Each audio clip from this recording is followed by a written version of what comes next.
히브리서 4장 12절 13절 같은 목소리로 봉독하겠습니다. 하나님의 말씀은 살아있고 활력이 있어 저위에 낯선 어떤 것보다도 예리하여 혼과 영과 및 관절과 골수를 찌고 쫄기까지 하며 또 마음의 생각과 뜻을 판단하느니 지으신 것이 하나도 그 앞에 나타나지 않음이 없고 우리의 결산을 받으신 이의 눈앞에 우리 벌거벗은 것 같이 드러나느니라. 아멘. 제가 이제 주일 되면 이제 지난 한 주간 평안하셨습니까? 이렇게 묻는데, 어떻게 평안하셨습니까? 평안하기가 쉽지 않았던 한 주죠. 온 나라를 충격과 분노로 몰아넣은 사건이 있었습니다. 여러분들이 아시는 것처럼 최태민.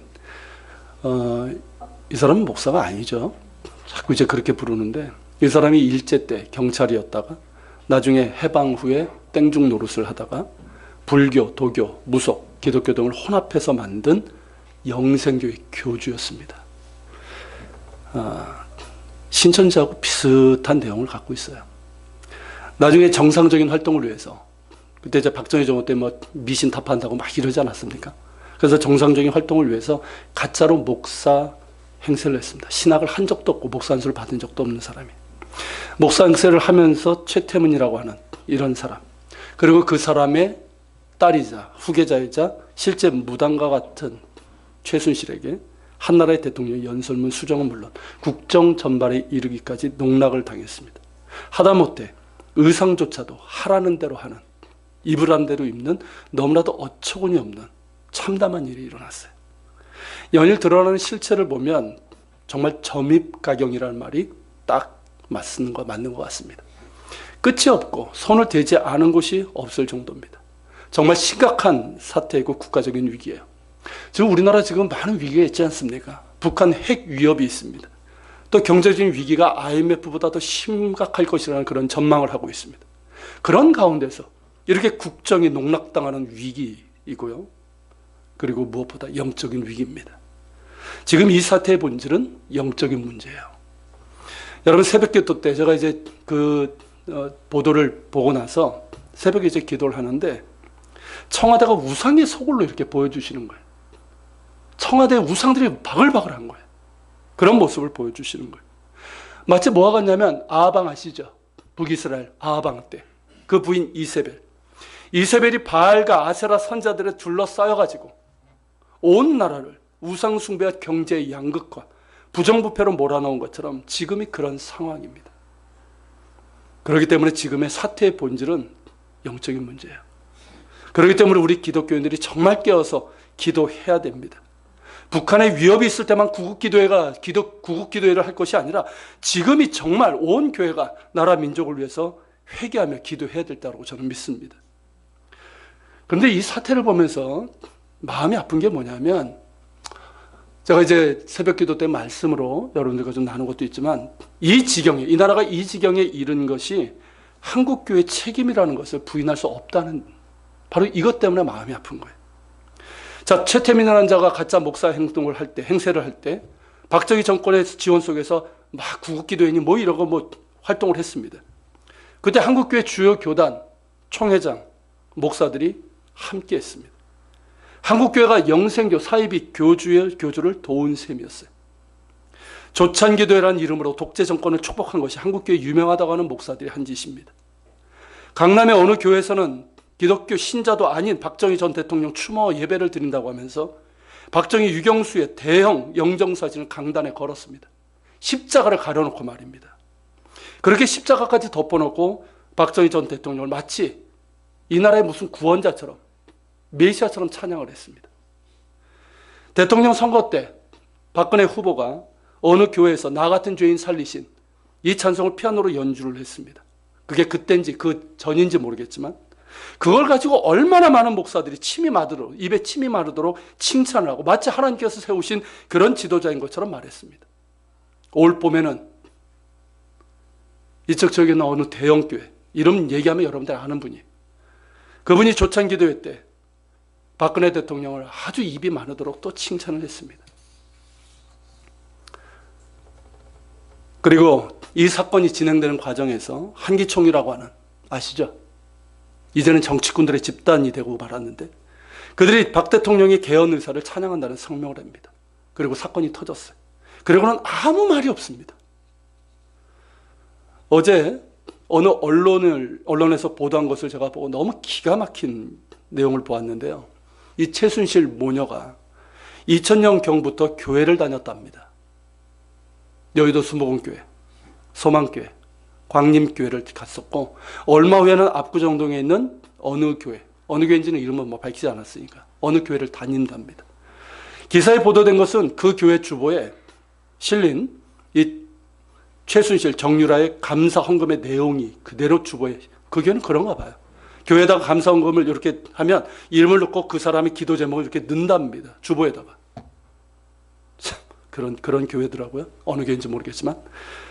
근데 그 소원하는 것을 이렇게 적은 것이 이렇게 보도가 됐어요. 그대로 주보 내용이. 그 내용을 보니까 이런 것들입니다. 최순실, 돌아가신 아버님 생신에 하나님의 영적 축복이 있으시길 기도합니다.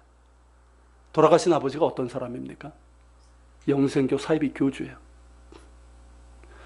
돌아가신 아버지 생신에 하나님의 영적 축복을 원한다. 이건 무당들이 하는 짓입니다. 정유라죠. 모든 일이 잘 풀리고 좋은 말 만나게 해주세요.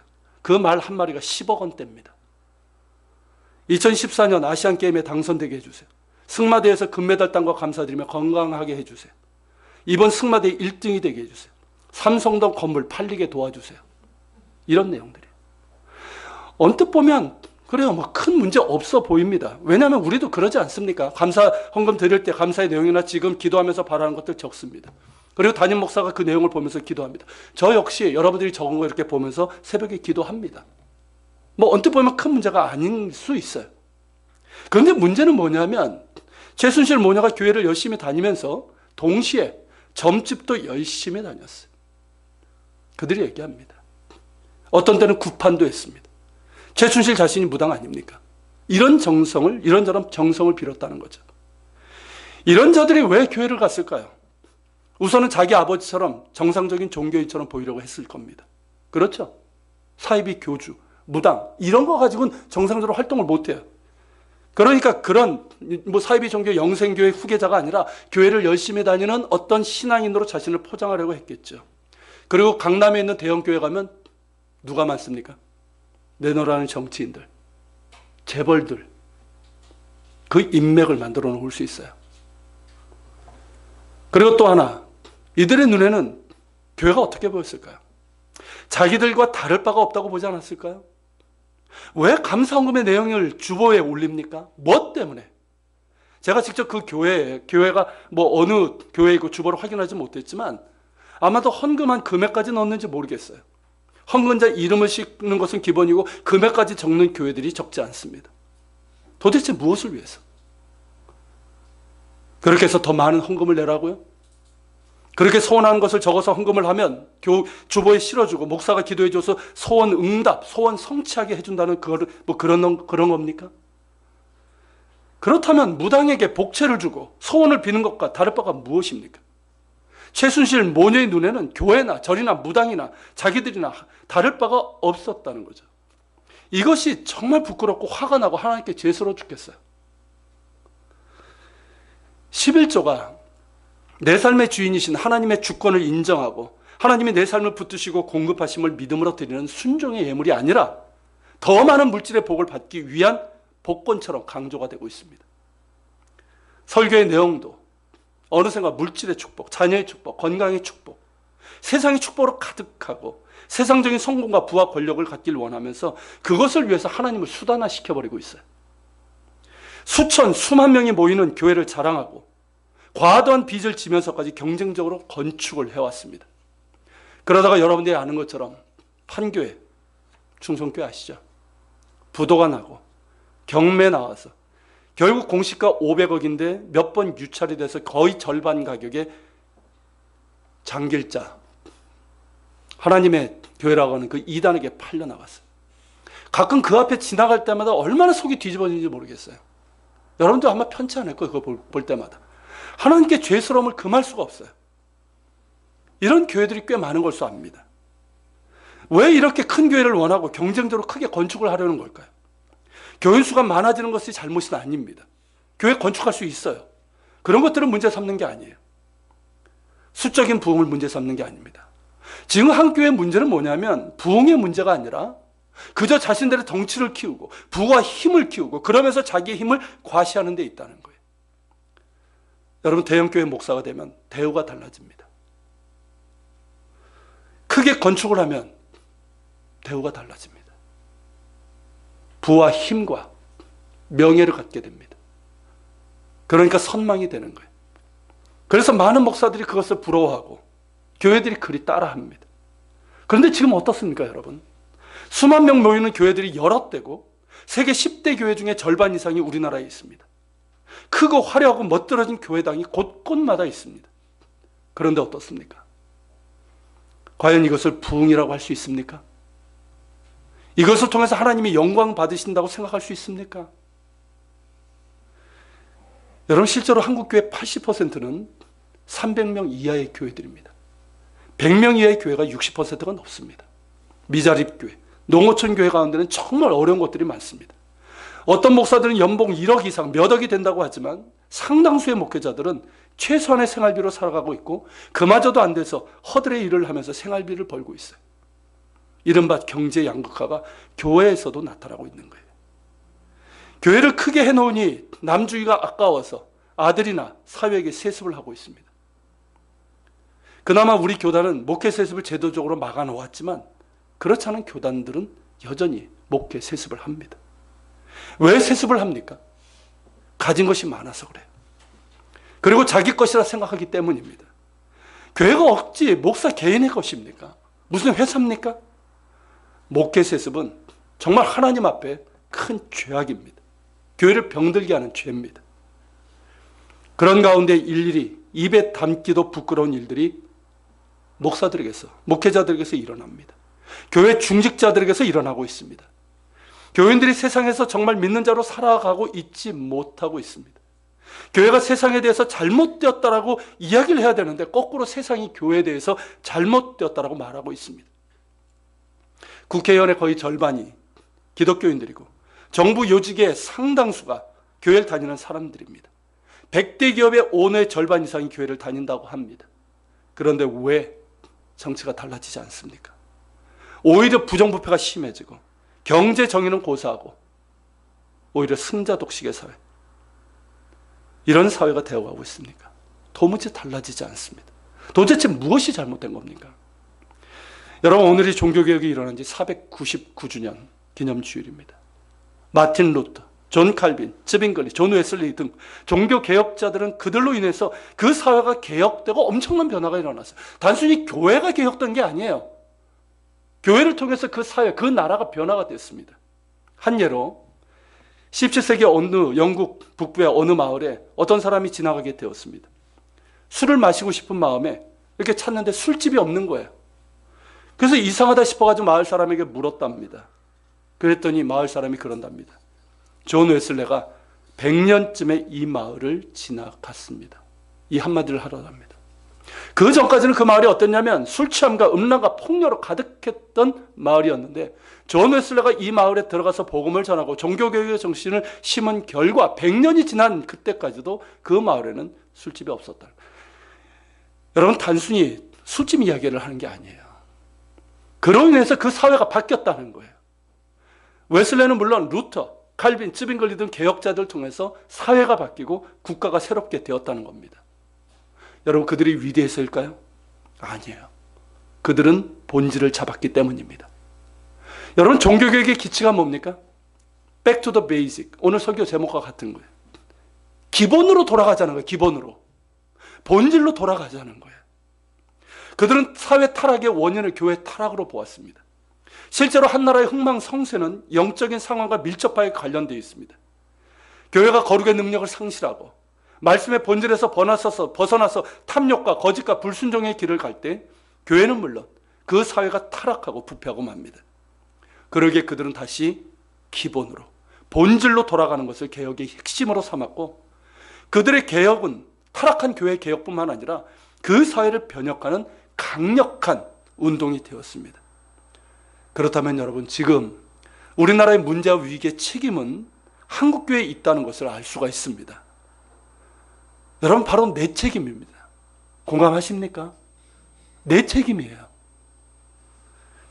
영적인 기둥으로서 역할을 해야 될 한국교회가, 우리 믿는 자들이 세속화되어서 힘을 잃었기 때문에 이 나라가 이 꼴이 되고 만 겁니다. 저는 지금 한국교회 모습이 마치 사사기적인 중증을 앓고 있는 것으로 생각합니다. 여러분, 우리가 새벽기도 때 사사기를 계속 나누었죠. 여러분, 이것은 저뿐만 아니라 여러분들, 그리고 한국교회를 염려하는 분들이라면 다 공감하는 거예요. 여러분, 사사기적인 중증이라는 게 뭡니까? 사사기에 보면 이렇게 나오죠. 그때 이스라엘의 왕이 없으므로 백성들이 자기 소견에 옳은 대로 행하더라. 바로 이겁니다. 하나님을 믿는다고는 목사, 교인들이 왕이신 하나님을 잃어버렸습니다. 자기들이 왕이 되고, 자기들이 주인 되고, 자기들의 욕심을 이루기 위해서 하나님을 수단화시켜 버렸습니다. 자신의 부귀 영화와 안녕을 위해서 하나님이 필요한 게 돼버렸어요. 그럴듯한 교양인으로 살아가기 위해서 기독교라는 종교가 필요해졌습니다. 그렇게 자기가 왕이 되어서 자기 소견에 옳은 대로 행한 결과 이런 참담한 지경에 이른 것이 아닙니까? 기본으로 돌아가야 됩니다. 본질로 돌아가야 됩니다. 그래야 삽니다. 그래야지만 한국교회가 살고 이 나라가 삽니다. 진정한 개혁은 우리로부터, 나로부터 시작이 되는 겁니다. 여러분, 종교개혁자들은 오직 믿음, 오직 은혜, 오직 말씀이라는 기치를 들고 개혁을 전개해 나갔습니다. 이는 신앙의 기초, 신앙의 베이직, 신앙의 본질로 돌아가는 운동이에요. 우리 역시 기초로, 본질로 돌아가야 됩니다. 그래서 오늘 이 시간 우리가 돌아가야 될 기초와 본질이 무엇인지를 몇 가지로 말씀을 나누려고 합니다. 첫째는 이거라고 생각을 해요. Back to Jesus. 예수님께로 돌아가야 됩니다. 한동안 여러분, 우리나라의 베스트셀러가 되었던 책으로 주님은 나의 최고봉이라는 책이 있었습니다. 아십니까? 그 책? 오스왈드 챔버스의 책이죠. 참 많이 팔린 책이고, 뭐 영한 대역도 나오고 막 이런 책입니다. 근데 이 책은 사실 신학적으로나 성경 해석에 있어서 문제가 있는 책이에요. 그래서 여러분들에게 별로 권하고 싶지 않습니다. 요는 이겁니다, 여러분. 그 책에서 말하고 많은 사람들이 말하는 것처럼 주님은 내 인생의 최고라는 이 말은 참 멋있는 말 같지만 바른 신앙이 아니에요. 아십니까? 이 말은 뭐냐면 여럿 중에 예수님이 최고라는 뜻일 뿐이에요. 그렇지 않습니까?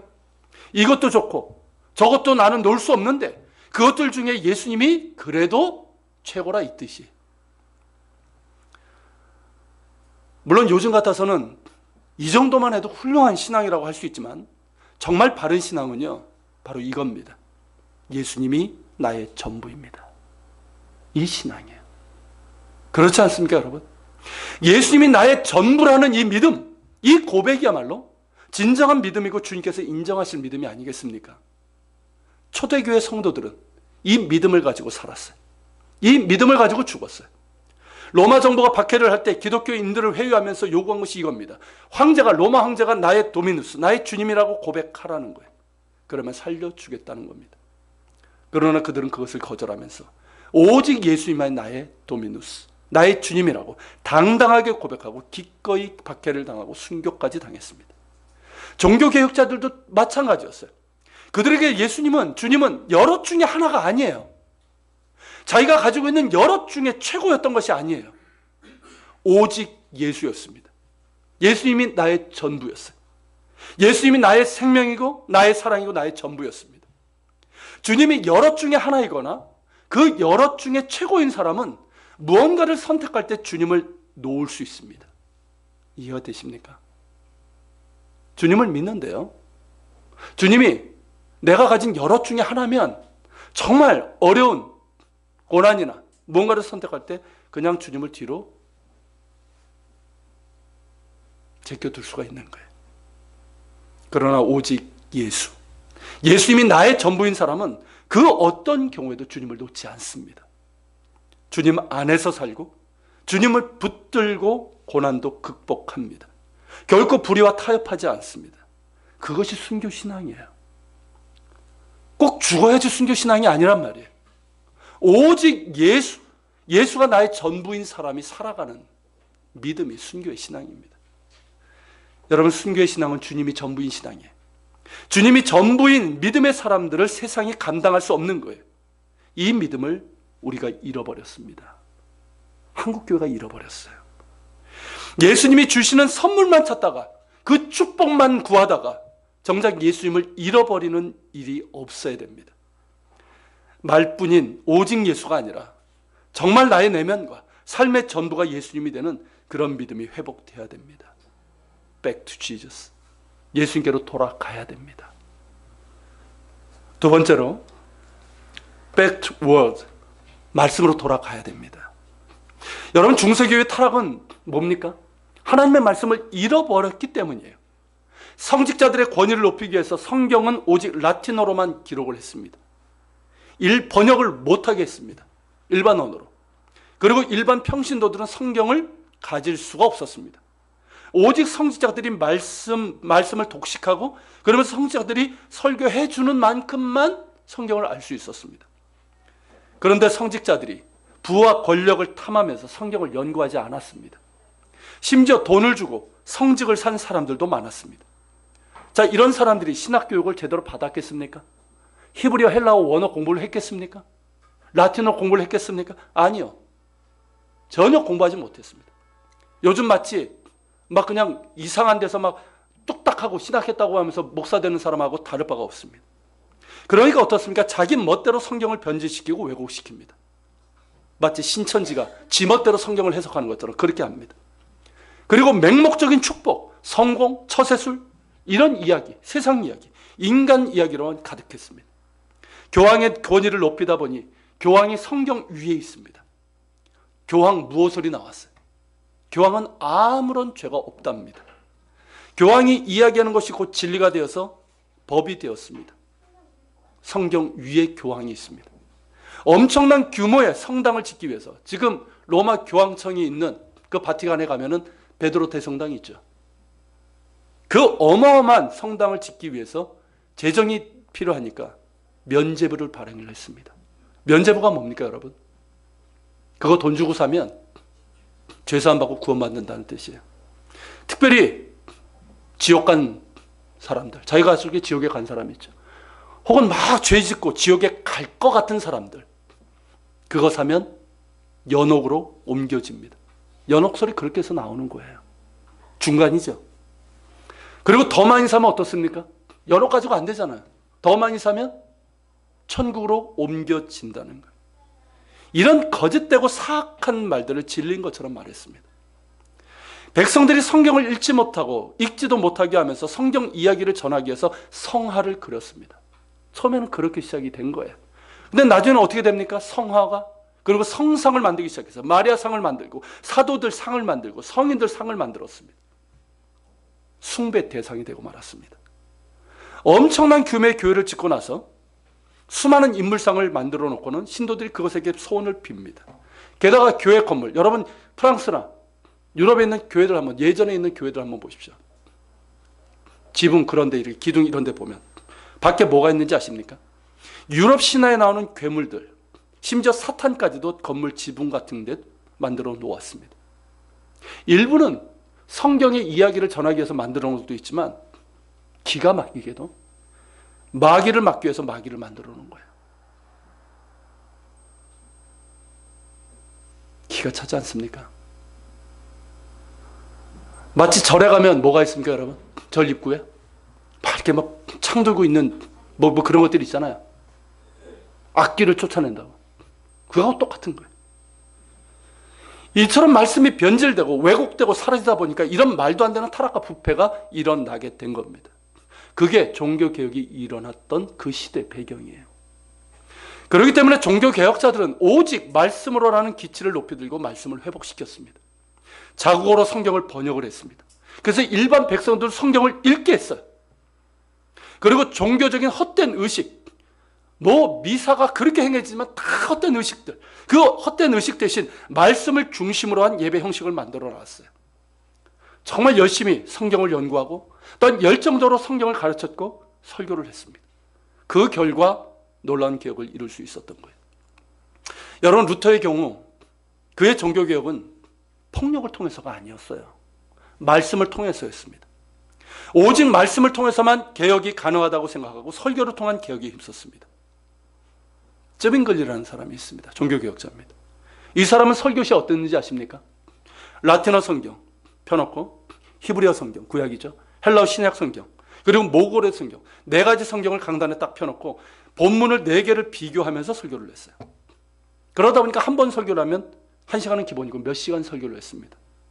그렇게 말씀의 참된 의미를 찾아갔고, 그래서 교인들이 말씀에 푹 젖게끔 했어요. 딴 얘기 하지 않았어요. 세상 이야기, 인간적인 이야기 하지 않았습니다. 우스갯소리 하지 않았습니다. 오직 하나님의 말씀만 얘기했어요. 왜냐하면 말씀으로 사람이 변하지 않으면 절대 바뀌지 않기 때문입니다. 뭐 은혜 조금 받았다고, 감동받았다고 사람이 변할 것 같습니까? 변하지 않아요. 그때뿐이에요. 정말 말씀이 그 안에 들어갈 때, 말씀이 그 안에서 역사할 때 변화가 일어납니다. 만일 여러분 지금 쯔빙글리 같은, 마틴 루터 같은, 칼빈 같은 이런 설교를 한다고 하면 한국 교인들이 어떨까요? 좋아할까요? 아마도 상당수는 좋아하지 않을 겁니다. 예배도 1시간 예배에 익숙하고, 설교도 20분 설교를 원하고, 재미있고 세상살이에 좀 도움될 만한 그런 설교들, 처세술, 축복받는 삶, 자녀교육, 내적 치유 등등 이런 설교를 좋아합니다. 그런데 여러분 바뀝니까? 그래서 바뀝니까 여러분? 바뀌지 않아요. 말씀도 모르고 들어도 깨닫지 못하고 더 탐욕스럽고 위선적인 사람이 되고 맙니다. 사람을 변화시키는 것은 말씀을 통해서 가능합니다. 오늘 본문 말씀인데요. 다시 한번 읽어봅시다 여러분. 하나님의 말씀은 살았고 운동력이 있어 좌우의 날선 어떤 것보다도 예리하여 혼과 영과 및 관절과 골수를 찔러 쪼개기까지 하며 또 마음의 생각과 뜻을 감찰하시나니 지으신 것이 하나도 그 앞에 나타나지 않음이 없고 우리의 결산을 받으실 이의 눈앞에 만물이 벌거벗은 것 같이 드러나느니라. 여러분, 우리를 변화시키는 능력은 하나님의 말씀 가운데 있습니다. 기도와 말씀으로 거룩하여진다고 그랬어요. 말씀을 들을 때, 말씀이 정말 그 가운데 들어갈 때 우리의 죄와 허물이 드러납니다. 아십니까 여러분? 하나님의 말씀이 나를 찔러 쪼개 하지만 내 안에 있는 죄와 허물이 드러나는 거예요. 깨닫게 되는 거예요. 그 전까지 내가 그럴듯한 줄 알아요. 괜찮은 줄 알아요. 근데 하나님의 말씀이 정말 이 말씀처럼, 여기 있는 말씀처럼 정말 내 안에 찔러 쪼개고 들어올 때 드러나는 거예요. 낱낱이 드러나는 거예요. 그럴 때 여러분, 우리가 회개하고 우리가 돌이킬 수 있는 거예요. 거룩해질 수 있습니다. 말씀이 우리 가운데 깊게 들어갈 때 우리의 내면이 치유되고 변화가 일어납니다. 인격의 변화, 삶의 변화가 나타나는 거예요. 우리의 삶이 변화되면 우리가 살아가는 현장도 선한 영향력을 끼치게 되는 거예요. 그렇지 않습니까? 굳이 거기서 뭐 예수 믿으세요, 나 예수 믿는 사람 얘기 안 해도 돼요. 내가 말씀으로 변화가 되면, 내 인격과 삶이 변화가 되면요, 내가 살아가는 현장 가운데서 그 영향력이 밖으로 나올 수밖에 없는 거예요. 그러면서 사람들이 이 사람 뭔가 다르다, 이 사람 뭔가 다르다. 보니까 예수 믿는 사람이야. 그냥 말뿐인 예수 믿는 사람이 아니라 정말 제대로 예수 믿는 사람이야. 이게 영향력 아니겠어요?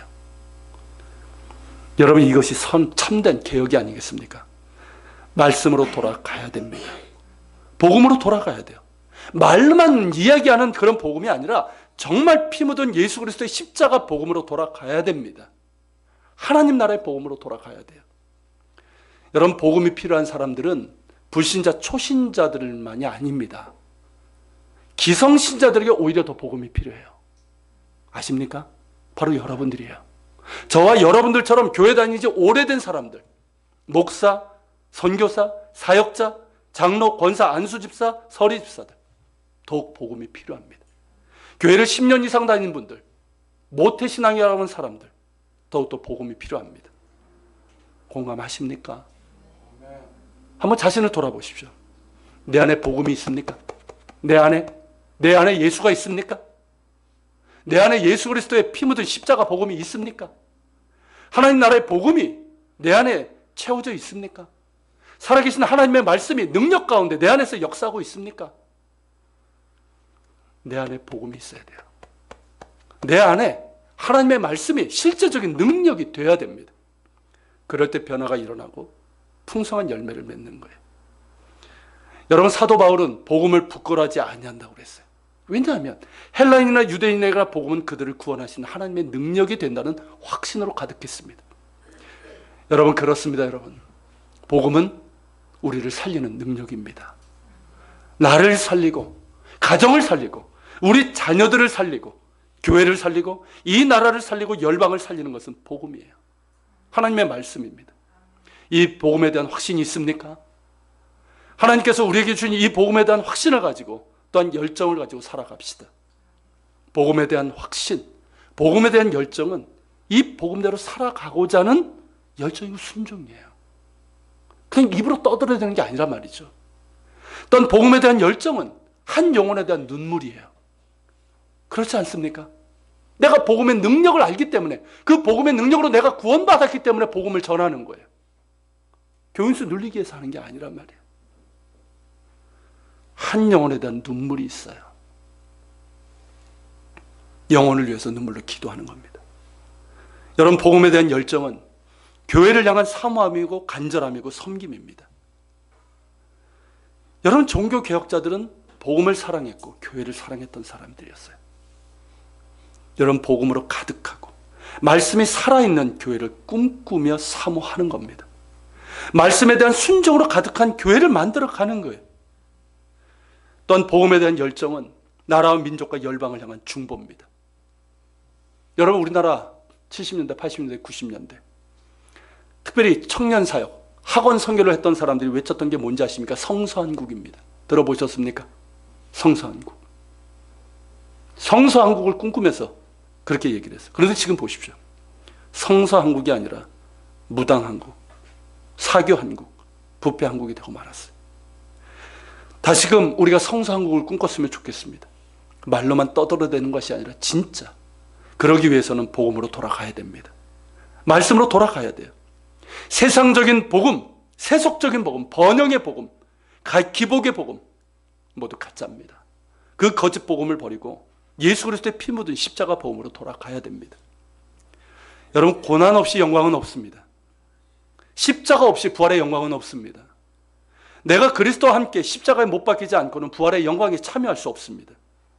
복음으로 돌아가야 되고 복음이 내 안에 있어야 됩니다. 복음을 살아내야 됩니다. 복음은 구원의 능력입니다. 죽은 자를 살리는 하나님의 능력이에요. 그 복음에 대한 확신을 가지고 또한 열정을 가지고 살아갑시다. 거기에 희망이 있습니다. 그리고 세 번째, 섬김의 종으로, back to servant, 섬김의 종으로 돌아가야 됩니다. 여러분, 예수님께서는 제자들과 유월절 만찬을 하시면서 제자들의 발을 씻겨주셨죠. 그러면서 섬김의 본을 보여주셨어요. 예수님 자신도 섬기는 자로 오셨으니 너희도 서로에게 종이 되어 섬기는 자가 되라는 거예요. 그런데 여러분, 제자들은 종이 되고 싶은 마음이 있었을까요? 있었을까요? 없었어요. 종이 되고 싶은 마음 없어요. 그저 누가 크냐는 다툼만 있었어요. 내가 너보다 커. 내가 너보다 잘났어. 내가 더 섬김 받아야 돼. 높아지고 커지는 것에만 관심이 있었고, 그것이 하나님의 축복이요, 영광이라고 생각했습니다. 지금 한국교회가 그렇지 않습니까? 그저 높아지고 커지고 많은 것을 가지고 누리는 데만 관심이 있습니다. 그러다 보니까 이 번영신학, 엘리트주의가 만연한 거예요. 예전에 간증을 하면요, 여러분, 제가 젊었을 때만 해도, 제가 정말 중고등부 때 다니고 청년 때 중에 다녔지만 그때만 해도 뭐 부흥회나 어떤 간증을 하면요, 이런 간증이 주였어요. 나 같은 죄인 살리신 주 은혜 놀라워. 이 몸 주님께 바치겠습니다. 이런 내용이었어요. 근데 지금은 어떻습니까, 여러분?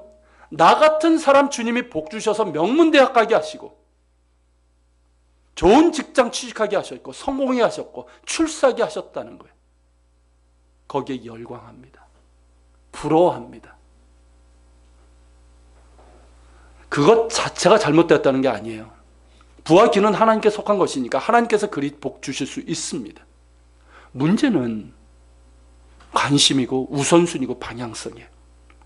크고 높아지고 많은 것을 누리는 데만 관심이 있다는 거죠. 그것만을 추구합니다. 반면에 낮아져서 섬기는데, 하나님의 뜻에 순종하는 데는 별로 관심이 없습니다. 예전에 제가 청년들을 지도할 때 어느 자매가 있었어요. 그때 어떤 찬양이 많이 불려졌었냐면 이런 찬양입니다. 이 찬양 아십니까? 저 높이 솟은 산이 되기보다 여기 오름직한 동산이 되길, 내 가는 길만 비추기보다는 누군가의 길을 비춰준다면 내가 노래하듯이 또 내가 얘기하듯이 살길, 난 그렇게 죽기 원하네. 삶의 한 절이라도 그분을 닮길 원하네. 사랑 그 높은 길로 가기 원하네. 사랑 그 좁은 길로 가기 원하네. 그 깊은 길로 가기 원하네. 그 높은 길로 가기 원하네. 소원이라는 찬양이에요. 참 은혜로운 찬양입니다. 그런데 그 자매가, 제가 이제 청년 지도할 때 한 자매가 이 찬양이 싫답니다. 왜 그래야 되냐는 거예요. 나는 높이 솟은 산이 되고 싶어요. 나는 높이 솟은 산이 되고 싶어요. 내 가는 길을 비추고 싶어요. 이 자매가 소그룹 리더였기 때문에 제가 이 부분을 좀 심각하게 그 자매와 이야기를 한 적이 있습니다. 여러분도 어떻습니까? 이 찬양이 이해가 되십니까? 공감이 되세요? 저 높이 솟은 산이 되고 싶습니까? 내가 가는 길만 넓게 되기를 원하십니까? 그래서 예수님이 필요합니까? 아니면 예수님처럼 오름직한 동산이 되고 누군가의 길을 비춰주고 싶습니까? 예수님께서는 하나님의 본체이심에도 섬기는 자로 오셨습니다. 너희가 큰 자가 되려면 섬기는 자가 되라. 그렇게 말씀하셨고 친히 그렇게 사셨습니다. 그렇게 섬기시면서 자신을 십자가에서 내어주시는 사랑을 하셨습니다. 그래서 하나님의 뜻을 이루셨고 하나님의 영광을 만천에 드러내셨습니다. 내가 세상적으로 높아지고 부해지고 성공해야지만 하나님의 복을 받을 것이고 하나님께 영광 된다는 생각을 버리십시오. 그건 거짓 복음이에요. 그건 복음이 아니에요. 그것을 위해서 하나님을 수단화하지 마십시오. 대접받고 섬김받는 것에만 익숙한 자가 되어서는 안 됩니다. 예수님을 수단이 아닌 목적으로 삼으십시오. 예수님은요, 하나님은 내가 사랑하고 섬기며 경배할 유일한 분이십니다. 그분께 나 자신을 드리는 삶을 사세요. 범사에 하나님을 인정하십시오. 그러면 여러분들의 길을 인도해 주실 겁니다. 그리고 예수님을 닮아가는 자가 되십시오. 인격적으로나 말에 있어서나 행동에 있어서 예수님을 닮아가는 자들이 되세요. 무엇보다 섬기는 자들이 되십시오. 대접받는 자가 큰 자가 아니라 섬기는 자가 큰 자입니다. 믿습니까, 여러분? 섬기는 자가 많이 사랑하는 거예요. 여러분, 사랑에는 수고가 따릅니다. 맞죠? 수고 없는 사랑은 그건 말뿐인 거예요. 사랑엔 수고가 있는 거예요. 섬김에는 사랑의 수고가 있고 자신을 낮추는 겸손이 있습니다. 자기를 주장하고서는 사랑할 수 없어요. 아무리 내가 사랑해도 나를 주장하는데, 그래서 상대방을 힘들게 하는데 그게 무슨 사랑입니까? 자기를 낮추는 겸손이 있어야 돼요. 그래서 여러분 섬기는 자가 되시고, 그래서 예수님을 닮아갈 수 있길 바랍니다. 우리가 섬길 때 예수님을 닮아갈 수 있는 거예요. 그런 삶을 살아갈 때 모든 것이 하나님의 축복이 되고 모든 것이 하나님의 영광이 되는 거예요. 여러분, 이런 삶이 있을 때 나의 성공도 나의 실패도 하나님께 영광이 될 수 있습니다. 믿으십니까, 여러분? 나의 실패조차도 하나님께 영광이 될 수 있는 거예요. 나의 부함과 나의 가난도 주님의 은혜가 될 수 있습니다. 부자 되는 것만이 하나님의 복이 아니에요. 비록 내가 가난해져도 그 가운데 하나님의 은혜가 있습니다. 나의 건강과 나의 약함도 주님의 능력이 될 수 있는 거예요. 오히려 나의 약함 가운데 주님의 능력이 나타납니다. 왜일까요, 여러분? 거기에 예수님이 계시기 때문에 그래요. 그 안에 예수가 있는 거예요. 내 안에 예수가 있는 거예요. 내가 예수님을 사랑하며 예수님을 닮아가는 그곳에 주님의 능력이 나타나고 영광도 드러나는 겁니다. 예수님을 닮아가는 사람들이 됩시다. 거기에서 변화가 일어나고 진정한 개혁이 되는 거예요. 이 외에도 여러분 많은 것을 얘기할 수 있습니다. 그런데 여러분 보십시오. 이런 가치들은 어떻습니까? 세상의 가치와 같습니까? 다릅니다. 반대예요.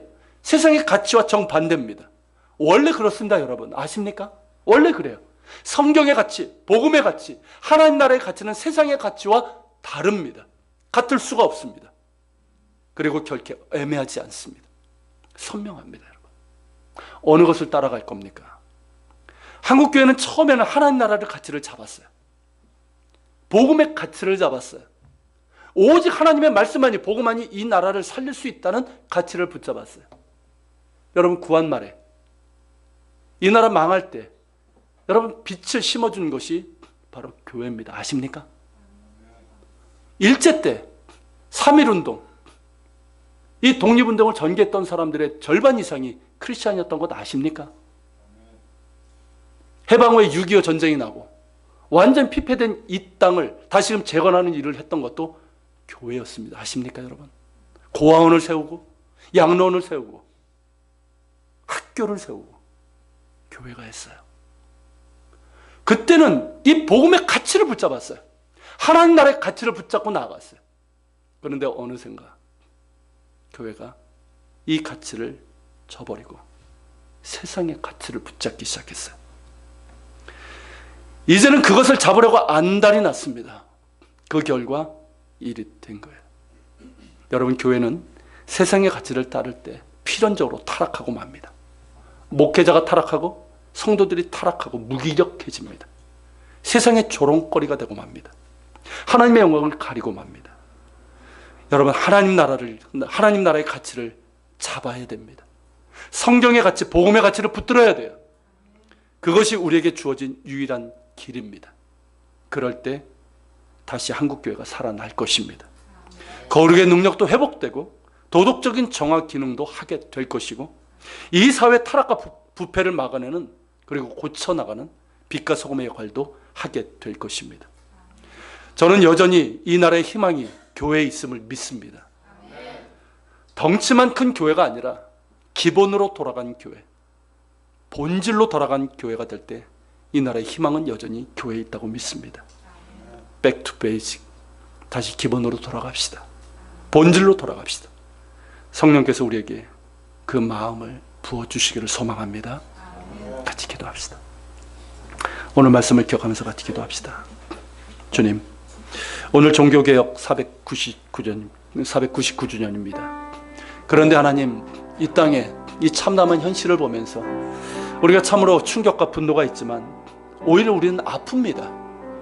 이 나라가 이렇게 된 것이 우리들의 책임 같아서, 한국교회가 하나님 그 역할을 하지 못한 탓에 이렇게 되어서 우리가 하나님 앞에 죄스럽고 마음이 아픕니다. 주님, 다시금 기본으로 돌아가게 하여 주옵소서.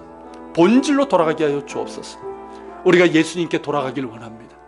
어떤 경우도 예수님을 수단하지 않고 예수님을 우리가 사랑하며 순종하는 그런 삶이 우리 안에 예수가 있길 원합니다. 우리 안에 말씀이 있길 원합니다. 세속의 번영의 복음에 속지 않게 하시고 피 묻은 예수 그리스도의 십자가의 복음이 있게 하시고 살아계신 하나님의 말씀이 있게 하여 주옵소서. 우리가 섬김의 종으로 회복되길 원합니다. 그저 높아지고 출세하고 성공하고 대접받고 그런 것을 추구하는 사람들이 아니라 오히려 낮아지고 섬길 줄 알고 겸손히 자기를 낮출 줄 아는, 정말 예수 닮은, 예수가 있는 사람 되길 원합니다. 그래서 나의 성공과 실패도, 나의 부함과 가난도, 나의 건강과 약함도 주님의 영광이요 은혜가 되고 주님의 능력이 되는 그런 사람이 되게 하여 주시옵소서. 주님, 세상의 가치를 붙잡지 않게 하시고 하나님 나라의 가치를 붙잡게 하여 주옵소서. 복음의 가치를 붙잡고 사는 저희들 되게 하여 주옵소서. 우리 같이 기도하며 나아갑시다. 같이 기도합니다.